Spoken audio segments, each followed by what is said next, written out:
Hello means நம்ம இன்றைக்கி என்ன பார்க்குறோம் அப்படின்னு பார்த்தீங்கன்னா காஸ்ட் அக்கௌண்ட்ஸில் மெட்டீரியல் அப்படிங்கிற சாப்டரில் ஷார்ட் ஆன்சர்ஸில் 18th 1 பார்க்குறோம். இது வரைக்கும் 1 to 17 இதே சேனல் அப்லோட் பண்ணியிருக்கோம். ஸோ மித்த காஸ்ட் அக்கௌண்டிங் சாப்டர்ஸ் வந்து ஹெல்த் எஜுகேஷன் சேனல் அப்லோட் பண்ணியிருக்கோம். So health education cost accounting academy இந்த 2 சேனல்லையும் பார்த்தீங்கன்னா காஸ்ட்டோட டாபிக்ஸ் உங்களுக்கு புரிய ஆரம்பிக்கும். Compute closing stock under FIFO method, last in first out. அதாவது லாஸ்ட் இன் ஃபஸ்ட் அவுட் அப்படின்னா லாஸ்ட் பர்ச்சேஸ் பண்ணதை ஃபஸ்ட்டு நம்ம ப்ரொடக்ஷனுக்கு எடுத்து கொடுத்துட்றோம். ஓகேவா? So purchase of material on 1/2/2009 1000 units purchase பண்ணியிருக்கோம் at ₹12 per யூனிட்டில். Purchase of material on 5/2/2009 1500 units at ₹14 per யூனிட்டில் பர்ச்சேஸ் பண்ணியிருக்கோம். இஷ்யூ ஆஃப் மெட்டீரியல் ஆன் 10/12/2009 2100 யூனிட்ஸை இஷ்யூ பண்ணியிருக்கோம். ஸோ அப்போ க்ளோசிங் ஸ்டாக் இப்போ எவ்வளோ பேலன்ஸ் இருக்குது அப்படின்னு கேட்டிருக்காங்க. ஸோ யூஸிங் LIFO மெத்தடில் பேலன்ஸ் எப்படி இருக்குது அப்படின்னு கேட்டிருக்காங்க. ஸோ ரொம்ப சிம்பிள் கான்செப்ட் தான். எவ்வளோ பெரிய டிரான்சாக்ஷன்ஸ் கொடுத்தாலும் இதுதான் பேசிக் கான்செப்ட் அப்படிங்கிறனால இந்த சம்ஸ் அண்டர்ஸ்டாண்ட் பண்ணிட்டீங்கன்னா உங்களுக்கு LIFOவில் எந்த பெரிய கான்செப்ட் இருந்தாலும் போடுறது ஈஸியாக இருக்கும். எப்படி போடுறதுன்னு பார்க்கலாம் வாங்க. லைக் மீன்ஸ் இப்போ என்ன போடுறோம் அப்படின்னு பார்த்தீங்கன்னா மெட்டீரியல்ஸில் எக்ஸைஸ் 18 பார்க்குறோம் இல்லைங்களா. இங்கேயும் க்ளோசிங் ஸ்டாக் தான் கேட்டிருக்காங்க. So stores ledger account LIFO method. LIFO method அப்படிங்கிறதுங்க last in first out. So கம்பெனிக்குள்ளே லாஸ்ட்டாக வந்த கூட்ஸ் என்ன பண்ணுறேங்க ப்ரொடக்ஷனுக்கு ஃபஸ்ட்டாக அனுப்புகிறோம்.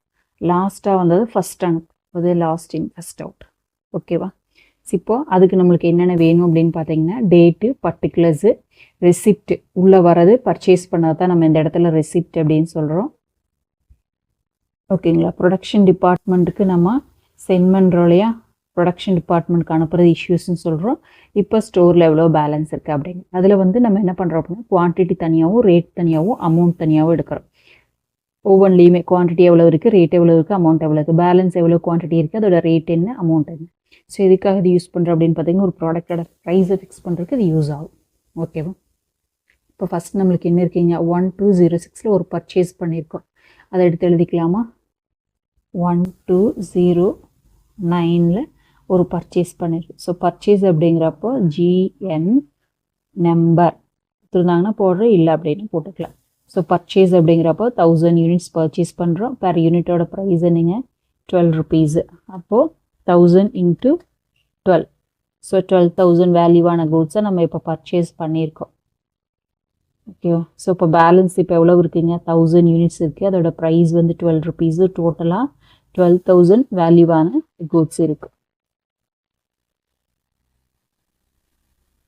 ஸோ ஒரு லைன் போட்டிங்கன்னா உங்களுக்கு அந்த கன்ஃபியூஸ் வராது.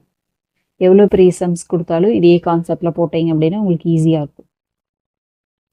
இதை நம்ம என்ன பண்ணிக்கலாங்க ஃபஸ்ட்டுன்னு வச்சுக்கலாம். ஓகேவா? அடுத்தது நீங்கள் 5209 எகெயின் ஒரு பர்ச்சேஸ் இருக்குது. 5209 அப்போது GR நம்பர் எவ்வளோங்க 1500 யூனிட்ஸு. இதோட ப்ரைஸ் என்னங்க ₹14. இப்போ 1500 × ₹14 எவ்வளோ வருதுங்க 21,000 வருது. ஓகேவா? ஸோ இஷ்யூஸ் அப்புறமா வருது, இப்போ வரல. இப்போ ஃபஸ்ட் என்ன இருக்குதுங்க 1000 யூனிட் ஆல்ரெடி இருக்குது, ₹12. 12,000 வேல்யூவான கூட்ஸ் இருக்குது. இப்போ செகண்ட் வந்து 1500 இருக்குது, ₹14, 21,000. ஓகேவா? இது ஃபஸ்ட்டு, இது செகண்ட். ஸோ அவ்வளோதான், இந்த டிரான்சாக்ஷன்ஸ் முடிஞ்சதுலேயே இதை க்ளோஸ் பண்ணிக்கலாம். அடுத்தது பாருங்கள் 10/2 இஷ்யூ இருக்குது. 10/2/09 இஷ்யூ அப்படிங்கிறது MR நம்பர், மெட்டீரியல் ரிக்யூசேஷன் நம்பர். ஓகேவா? ஸோ அப்போ இஷ்யூவில் போடணுமா? இஷ்யூ எவ்வளோங்க 2100 கேட்டிருக்காங்க. ஓகேவா? ஸோ இது வந்து லாஸ்ட் இன் ஃபஸ்ட் அவுட். அப்போ லாஸ்ட்டாக இப்போ எது இருக்குதுங்க 1500 இருக்குது, அதில் தான் ஃபஸ்ட் எடுக்கும். அது 10 அப்படிங்கிறப்ப அதுக்கு முன்னாடி போகணும். ஓகேவா? அப்போ லாஸ்ட் இன் ஃபஸ்ட் அவுட் அப்படிங்கிறப்ப இதுதான் ஃபஸ்ட் எடுக்கணுமா? அப்போ 1500 யூனிட்ஸ் எடுத்துக்கிறோம். ₹14, 21,000 ஃபுல்லாக எடுத்துட்டோம். இப்போ நம்மளுக்கு பத்தலை இல்லையா? எவ்வளோ கேட்டிருக்காங்க 2100 கேட்டிருக்காங்க. அப்போ 600 என்ன பண்ணுங்க இங்கிருந்து எடுக்கணும் ₹12. 600 × 12 எவ்வளோன்னு போட்டுடலாம் 7,200.